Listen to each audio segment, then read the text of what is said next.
సాయిరామ్. సమర్థ సద్గురు సాయినాథ్ మహారాజుకి జై. మన సాయి భక్తులందరికీ నమస్తే అండి. అందరూ ఎలా ఉన్నారు ఫ్రెండ్స్?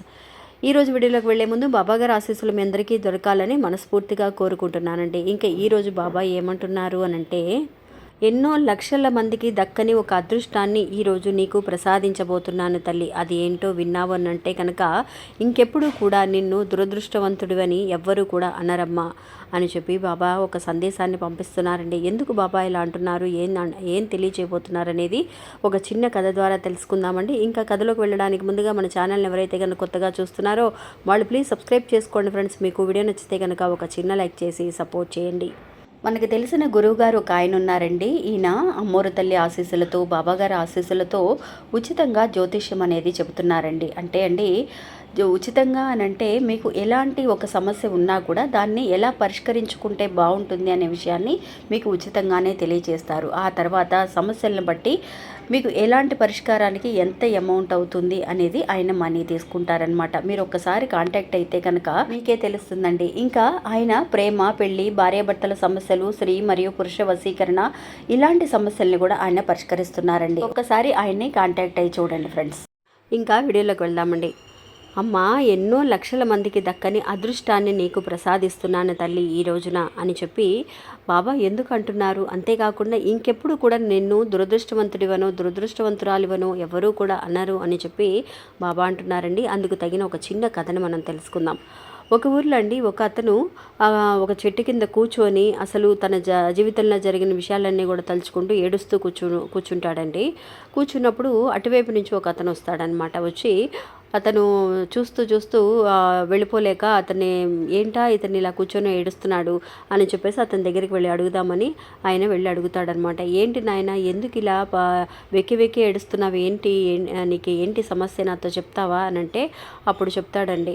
అయ్యా, నా దగ్గర ఏమీ లేదయ్యా, నేను చాలా దురదృష్టవంతుడిని. నన్ను చూస్తే ఎవరికి నచ్చటం లేదు, ఎవరు కూడా నాతో మాట్లాడటం లేదు, నాకు ఏమీ కూడా కలిసి రావటం లేదు, ఆస్తిపాస్తులు అనేవి ఏమీ లేవు, నాకు కుటుంబం అనేది ఏమీ లేదు.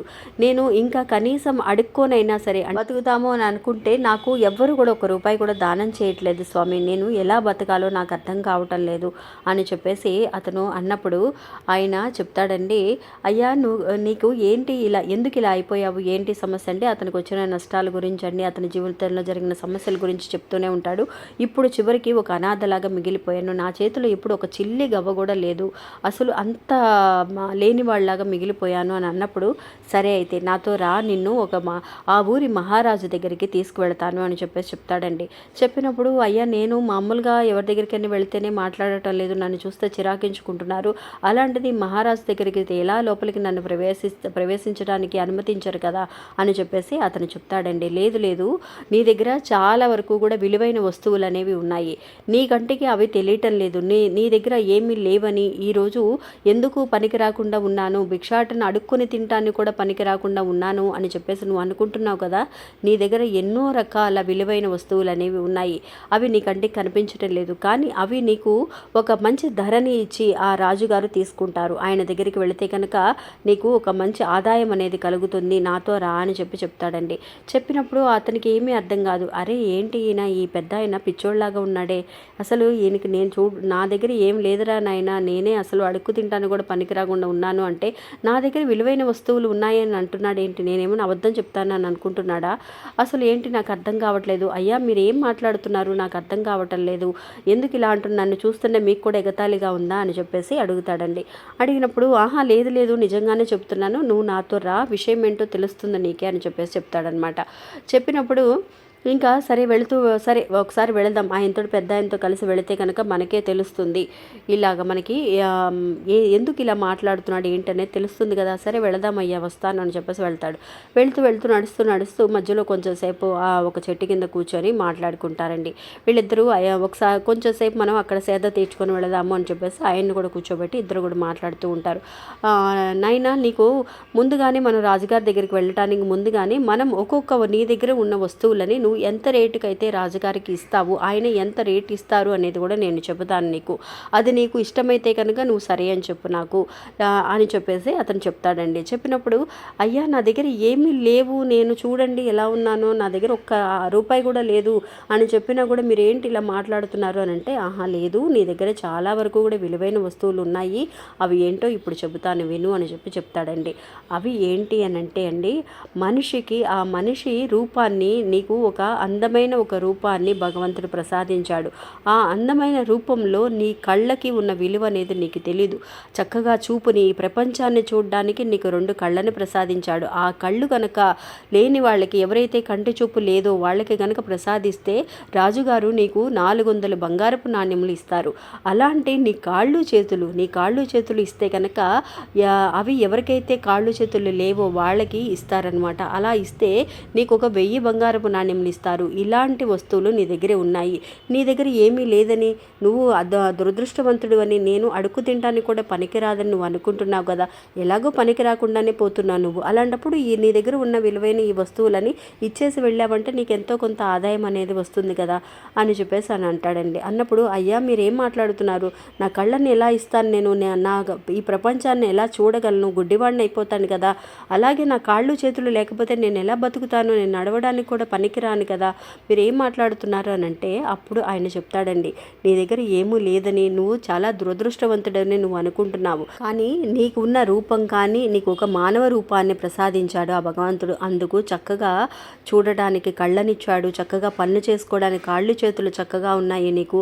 అలాగా లేని వాళ్ళు ఎన్నో లక్షల మంది ఉన్నారు. ఇలాంటి ఒక మంచి ఆకారం లేకుండా అంగవిహీనంగా ఉండేవాళ్ళు ఉన్నారు, కాళ్ళు చేతులు సరిగ్గా లేని వాళ్ళు ఉన్నారు, గుడ్డి వాళ్ళు ఉన్నారు, కంటి చూపు సరిగ్గా లేక ఈ ప్రపంచాన్ని చూడలేక ఉండేవాళ్ళు ఉన్నారు. అలాంటి వాళ్ళల్లో నువ్వు ఎంతో అదృష్టవంతుడివి, నీకు భగవంతుడు అన్నీ ప్రసాదించాడు, కానీ అవి దేనికి పనికిరావని అంటున్నావు కదా, అందుకనే నువ్వు నాతో రా, నేను తీసుకువెళతాను అని అంటాడండి. అంతేకాకుండా అందరికీ ఎలాగైతే కనుక ఒక మనసు అనేది ఉంటుందో అలాగే కొన్ని తెలివితేటలు కూడా నీకు, ప్రతి మనిషికి కూడా తెలివితేటల్ని ప్రసాదిస్తాడు. నీకు ఎలాంటి ఒక లోపము అనేది లేదు నీ మానవ రూపంలో, కానీ నీకున్న రూపాన్ని చూసి చక్కగా నువ్వు మంచి కష్టపడి ₹1 సంపాదించుకోగలిగే శక్తి అనేది నీకు ఉంది. మళ్ళీ కూడా నీకు బిజినెస్లో నష్టాలు వచ్చినా కూడా చక్కగా నువ్వు మళ్ళీ పాత స్థాయికి వెళ్ళగలవు, పైకి ఎదగగలవు. కానీ నీకెందుకు పనికిరాదన్న ఆలోచన అనేది నీకు రానేకూడదు. తెలివితేటలు, ఎవ్వరికీ లేని తెలివితేటల్ని భగవంతుడు మానవ రూపానికి ప్రసాదించాడు. అలాంటి ఎన్నో విలువైన వస్తువులు నీ దగ్గర ఉండగా ఎన్నో లక్షల మందికి అలాంటి తెలివితేటలు లేకుండా, మైండ్ సరి లేకుండా రోడ్డు మీద తిరుగుతూ ఉన్నారు.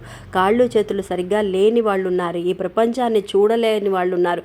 కన్న తల్లి ఎలా ఉంటుందో, తండ్రి ఎలా ఉంటాడో, తోడబుట్టిన వాళ్ళు ఎలా ఉంటారో కూడా తెలియకుండా గుడ్డి వాళ్ళలాగా బతికే వాళ్ళు ఎన్నో లక్షల మంది ఉన్నారు. వాళ్ళందరికంటే నువ్వు ఎంతో గొప్పవాడివి నాయన. అలాంటి ఒక అదృష్టాన్ని నీకు ప్రసాదించాడు భగవంతుడు.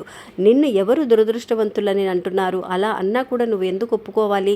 భగవంతుడు నీతోనే ఉన్నాడని, నీకు ఇన్ని రకాల సదుపాయాలని, అంటే ఇన్ని రకాల వరాలని నీకు ప్రసాదించాడని అందరితో ధైర్యంగా చెప్పు నాయన. నువ్వు కష్టపడు, కాళ్ళు చేతులు నీకు ఉన్నంత వరకు కష్టపడు, ఈ ప్రపంచాన్ని చూడు, మంచి చెడు ఏంటో తెలుసుకోమనే నీకు ఈ మానవ రూపంలో అడుగుపెట్టే అర్హతని నీకు ఆ భగవంతుడు ప్రసాదించాడు అని చెప్పి ఆయన చెప్పిన తర్వాత నిజంగా ఆ పెద్ద ఆయన దేని గురించి మాట్లాడుతున్నాడు, నాకు ఏం చెప్పబోతున్నాడు అనే విషయాన్ని నేను అర్థం చేసుకోగలిగాను అన్న ఆలోచన అనేది అతనికి వచ్చిందండి. ఇది అక్షరాల నిజమండి. మనందరము అనుకుంటాం అదృష్టమో దురదృష్టమో, మానవ రూపాన్ని పొందడమే చాలా అదృష్టం అండి. నిజంగా అందరికీ అలాంటి అదృష్టం దక్కదు. ఒక సమయంలో మనకు కష్టంగా అనిపించినా కూడా అది మళ్ళీ సరిచేసుకోగలిగే తెలివితేటలు అనేవి మనకు ఉన్నాయండి. అలాంటి తెలివితేటల్ని మనం ఉపయోగించి ధైర్యంగా ముందుకు వెళితే కనుక నిజంగా ఇంకెప్పుడు కూడా ఎవ్వరూ మనల్ని దురదృష్టవంతులు అనడానికి అవకాశం అనేదే ఉండదండి. ఎందువల్లంటే మన తెలివితేటలతో మనం ముందుకు వెళతాం, చక్కగా సంపాదించుకోగలం, నేను ఇది సాధించగలను అనే ధైర్యాన్ని నీకు ఉన్నప్పుడు సాధించి అందరికీ చూపించు. అప్పుడెందుకు నేను దురదృష్టవంతులని అంటారు? అందువల్ల ముందుకు వెళ్ళడానికి ప్రయత్నించాలే కానీ ఒక చోట కృంగిపోయి అలాగే ఒక చోట కూర్చొని ఉండకూడదు అని చెప్పి తెలియచేయడం కోసమే బాబా మనకి ఈ కథను అందిస్తున్నారండి. ఇది అక్షరాల నిజమా కాదా అనేది నాకు కమెంట్స్లో తెలియ తెలియచేయండి ఫ్రెండ్స్.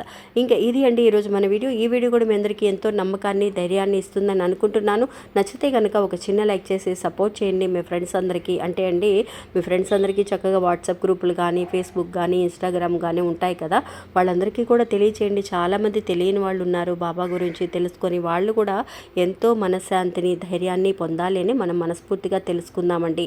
ఇంకా అంతేకాకుండా చాలామంది కూడా అండి ఇంకా సబ్స్క్రైబ్ చేసుకునే వాళ్ళు ఉన్నారు. చేసుకుంటేనే మన వీడియోస్ అనేవి నోటిఫికేషన్గా వస్తాయండి. అలా నోటిఫికేషన్ రావాలి అంటే సబ్స్క్రైబ్ చేసుకోండి. కింద ఆల్ అనే బటన్ ఆప్షన్స్ వస్తాయి. అందులో ఆల్ అనే బటన్ని మీరు ప్రెస్ చేస్తే మీకు ఆటోమేటిక్గా నోటిఫికేషన్స్ వస్తాయి. లేదంటే మన వీడియోస్ రెగ్యులర్గా చూస్తూ ఉన్నా కూడా మీరు మధ్యలో కొన్ని రోజులు మిస్ అయినా రెగ్యులర్గా చూస్తూ ఉంటే ఆటోమేటిక్గా మీకు వస్తూ ఉంటాయండి. ఇంకా మళ్ళీ మంచి ఇంకొకళ్ళు మళ్ళీ కలుస్తాను. అంతవరకు సెలవు. నమస్తే.